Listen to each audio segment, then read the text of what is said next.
My name is Angela Reed, and tonight I am here to talk on the speech of persuasive of foster caring through adoption. Foster caring through adoption is a good thing for us to do. My husband and I have been in foster caring for such a long time. We have fostered 9 children, and we have adopted 1. And the one that we adopted, her name is Haley Nicole Reed. Haley is now 12 years old. And when we got Haley to come to our home, she was only 9 years old.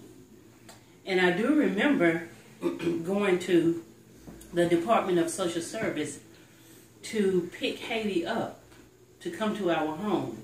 And I do remember her saying to the social worker that she hadn't been with brown people before.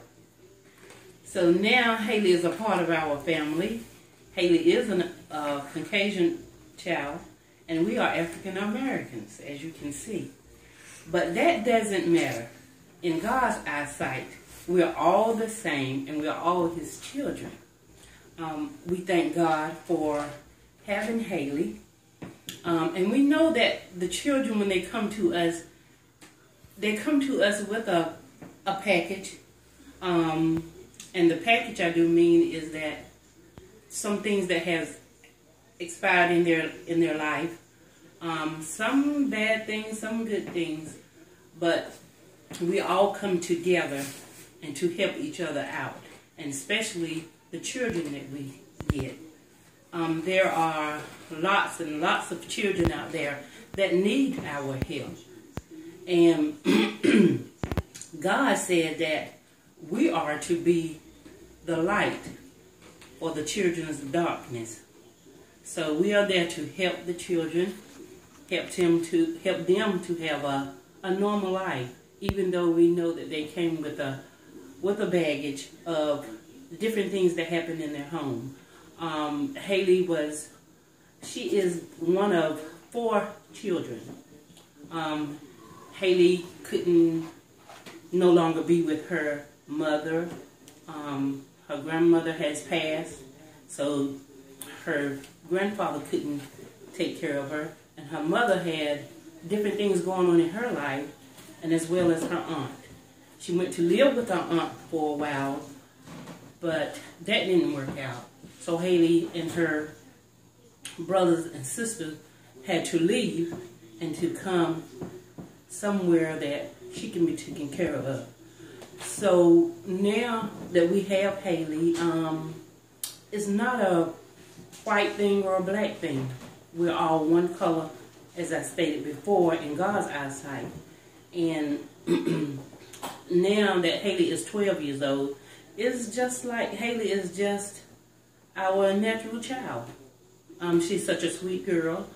She enjoys being an aunt, a sister, a niece, and a grandchild as well. And I do believe that Haley became a grandchild before she came our child. And the reason why I say that is because Haley started calling my mother grandmother before she started calling me her father, mom, and dad. She is loved. Haley is now in the 6th grade, and Haley is doing well in school. And all of the help that we've had with Haley is being truly a blessing to us. As is stated in the Bible, that the children are our blessings. And she is truly a blessing to my husband and I. And the sources that we have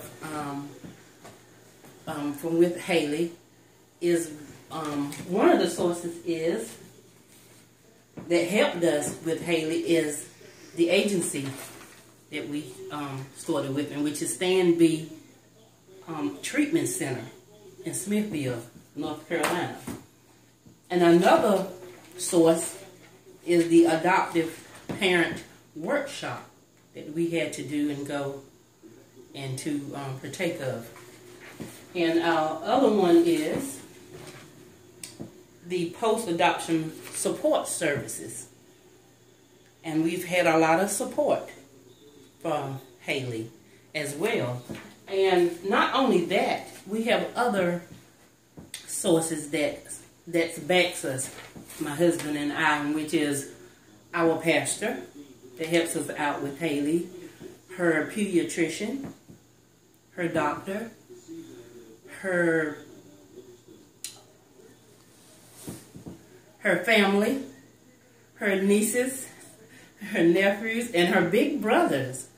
And as well, as I said again, her doctors and her counselors and the Department of Social Service that helps us and backs us with Haley. And with all of that help, that is just so wonderful. So, and tonight, I want to pray to persuade each and every one of you to become a foster parent through the adoption. And and I have 3 topics about adoption that we're going to talk about tonight. So, number 1 is who can become a foster parent. You will at least have to be 21 years of age. You will have to be a United States citizen. And also, you need to be stable. And I recall in the Bible, I think it was Matthew 9 and 8, if I'm not mistaken, where it says that, I'm sorry, not Matthew 8, James 1 and 8, if I'm not mistaken, it states that do not be double-minded, because a double-minded person is unstable in all their ways. So we need to be stable and not double-minded. And just have a heart to help these children that need help. And our second thing tonight that we will be talking about is how to become a foster parent. You will have to first decide if that's what you want to be. You talk to your spouse, and if you don't have a spouse, you talk to God about if there's something I want to do. And once you do that, you get in touch with a foster care agency.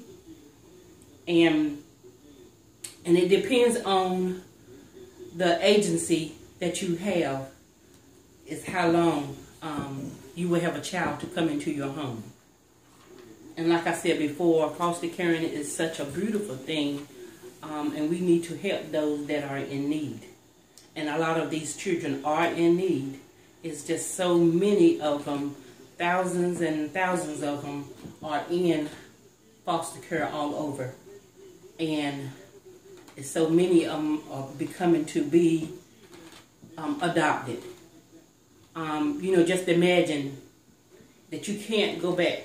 Some of these children, they can't go back to their biological parents. They're going to court, and they're having to have their rights taken away from them, and they will have to become with someone else.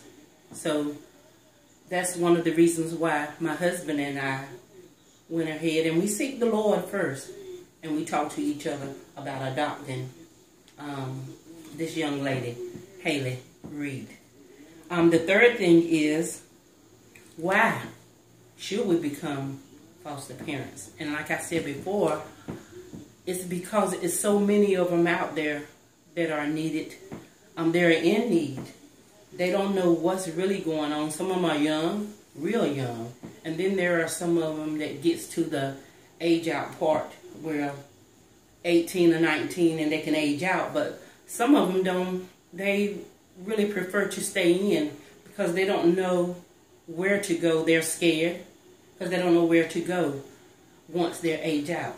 They don't know what's going on out in the real world. So they would just like to stay in. So, like I said before, it is such a privilege to help someone out in the foster caring process. And I do remember in Matthew 8 and 5, it stated that whosoever shall receive one such little child in my name, there I will be. And that is so true. If we help these children out, God will be there with us. And He's truly been a blessing in our life, and He has been there for us to do that. And now I'm going to conclude this speech.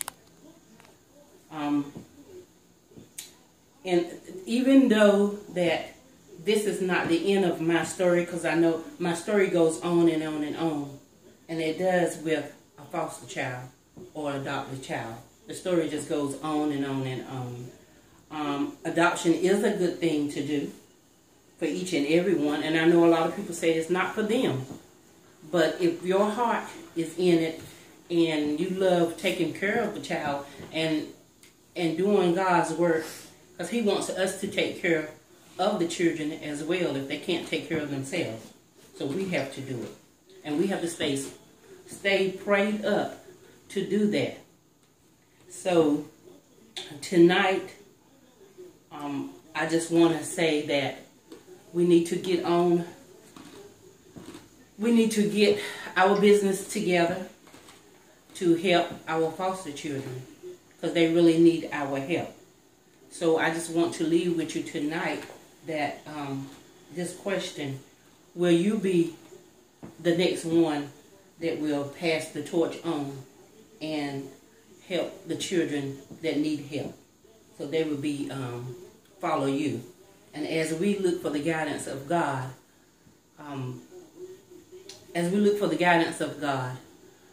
we can do the things that I need to do to help them to when they go out into the world. So again, tonight I would just say that I just thank you all for listening to me, and y'all have a good night.